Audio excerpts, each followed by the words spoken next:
आज हम लोग मेंडल के जो अपने रूल बनाए थे आनुवंशिकी का, उसमें हम लोग लेंगे कि जो उन्होंने शब्द इस्तेमाल कर रहे हैं, कुछ उनके शब्दावली हैं, उन्होंने कुछ नए नए कोड दिए हैं, तो उनके बारे में बात कर रहे हैं। तो पिछले पीरियड में भी उनके बारे में बात किए थे, 2-3 बताए थे, आज भी है और आज भी अभी पूरा नहीं हो पाया, तो अगले पीरियड में ये पूरा हो जाएगा। 1-2 और बचे, जैसे परीक्षण संकरण बचा है, ठीक, बैक क्रॉस बचा है, तो ये अगले मतलब कल पूरा कर देंगे।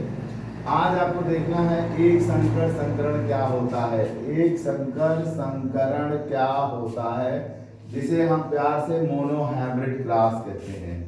क्या कहते हैं? मोनोहाइब्रिड। तो कहने का मतलब है कि जब माता पिता के दो एक विपरीत लक्षण है, जैसे माँ छोटी है, पिता लंबा है, एक लक्षण का जब हम आपस में संकरण कराएं और एक लक्षण की ही बारे में जब हम पढ़ें, तो ऐसे संकरण को हम लोग क्या कहते हैं? एक संकर संकरण कहते हैं। ठीक, देखिए हमने लिखा है, जब दो विपरीत लक्षण वाले नर और मादा के मध्य केवल एक जोड़ी विपरीत लक्षण के, केवल कितने? एक जोड़ी विपरीत लक्षण के, न किसके बीच में? नर और मादा के बीच में संकरण कराया जाता है, तो इसे एक संकर संकरण या मोनोहाइब्रिड क्लास कहते हैं। मोनोहाइब्रिड क्लास में एक मैंने सिंपल सा उदाहरण लिया है। मान लीजिए आपके पास मटर का ऐसा पौधा है, जिसके फूल शुद्ध लाल हैं। कैसे हैं? हाँ, लाल रंग वैसे भी पसंद है ना, गुलाब का फूल दिया जाता है ना, ठीक, वैसे भी शुद्ध लाल है। और एक मटर का पौधा ऐसा है जिसके पुष्प कैसे हैं? शुद्ध सफेद हैं। अब इसमें किसी एक को नर मान लीजिए, एक को मादा मान लीजिए, इसमें आपस में आपने क्या किया? क्रॉस करा दिया ना। तो जब क्रॉस कराया तो इनके 4 जो बच्चे पैदा होंगे, उन सब में कैपिटल आर स्मॉल आर दोनों लक्षण रहेंगे, लेकिन ये सब लाल दिखेंगे, क्योंकि कैपिटल आर स्मॉल आर में क्या होगा? प्रभावी होगा। अर्थात शुद्ध लंबापन बौनेपन पे क्या होता है? प्रभावी होता है। तो F1 पीढ़ी में सभी पुष्प लाल तो होंगे, पर वो वास्तव में क्या होंगे? एक संकर संकरण वाले होंगे, मतलब एक संकर एक लक्षण वाले होंगे ना। कैपिटल आर एक लक्षण बता रहा है ना, लंबा उसका लाल का और सफेद का, यही है ना।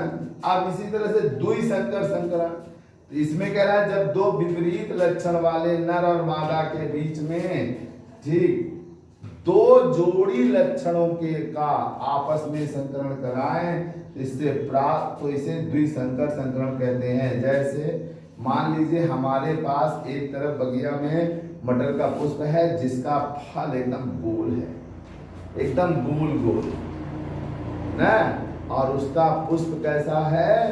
शुद्ध पीला, एकदम पीला दिख रहा है।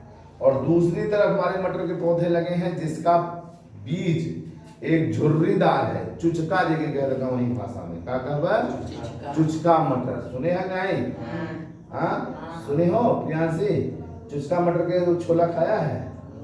हाँ, तो वो झुर्रीदार उसे कहेंगे बायोलॉजी की भाषा में, झुर्रीदार मटर है, किंतु उस मटर के पुष्प का रंग कैसे है? हरा है। कैसे है?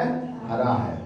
के बीच यदि हम संकरण कराएंगे, मतलब गोल पीले का संकरण हरे और झुर्रीदार के साथ कराएंगे, तो उनकी अगली संतान में कितने लक्षण जाएंगे? 2 जाएंगे, नहीं जाएंगे?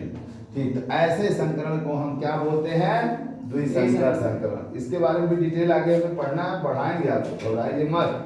ठीक, अब आता है बहुसंकर संकरण।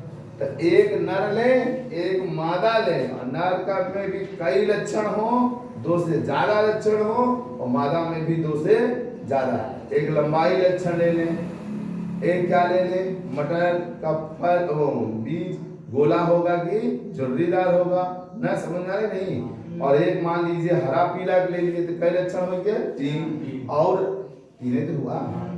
और इसी तरह चाहे तो और एक आध 2 ऐड कर दे। तो ऐसे लक्षण जब लिए जाए, तो ऐसे पुष्प को हम लोग, इस संकरण को हम लोग क्या नाम देंगे?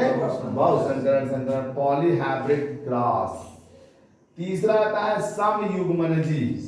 सम युग्मनजी को होमोजाइगस कहते हैं। कहते हैं जब किसी लक्षण को प्रकट करने के लिए प्रयुक्त दोनों एलील, प्रयुक्त ये इसे एलील बोलते हैं, capital R allele, small R allele, यानी दोनों एलील समान हो।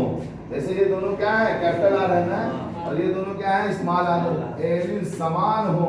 जैसे ये लिखा है मैंने शुद्ध लाल है या शुद्ध सफेद है, समान हो तो उन्हें हम लोग क्या नाम देते हैं, सम युग्मनजी। पक्का समझ में आ रहा है मेरी बात।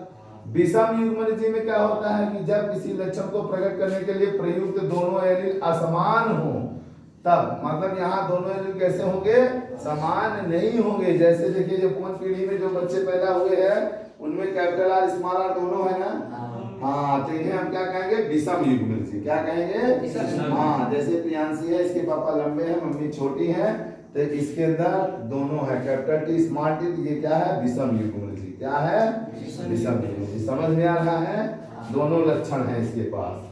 अब आता है एलील या एलिलोमार्फ किसे कहते हैं, एलील या एलिलोमार्फ। विपरीत लक्षण वाले युग्मकों को एलील या एलिलोमार्फ कहते हैं। विपरीत लक्षण हो, जैसे इसमें क्या है, कैपिटल आर स्मॉल आर आ रहा है, ये क्या कहलाएगा, एलील या एलिलोमार्फ। इसी तरह से कैपिटल टी स्मॉल टी है तो उसे भी क्या कहेंगे, संकर एलिलोमार्फ पुष्प। अब हम लोगों का बच्चा बचता है परीक्षण संकरण। अगले पीरियड पे का 2-3 और बचे हैं, उनको भी अगले पीरियड पर आपको पढ़ा करके हम समाप्त करेंगे।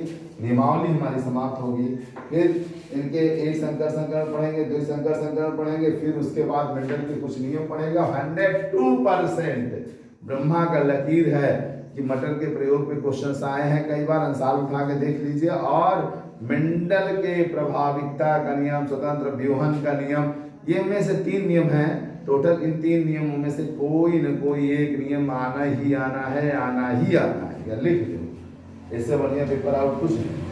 तो बच्चों उनको ध्यान से पढ़िए, ठीक है। वीडियो को बार बार देख करके पास कर करके नोट्स भी बना लीजिए, लिखिए, सुनिए, समझिए।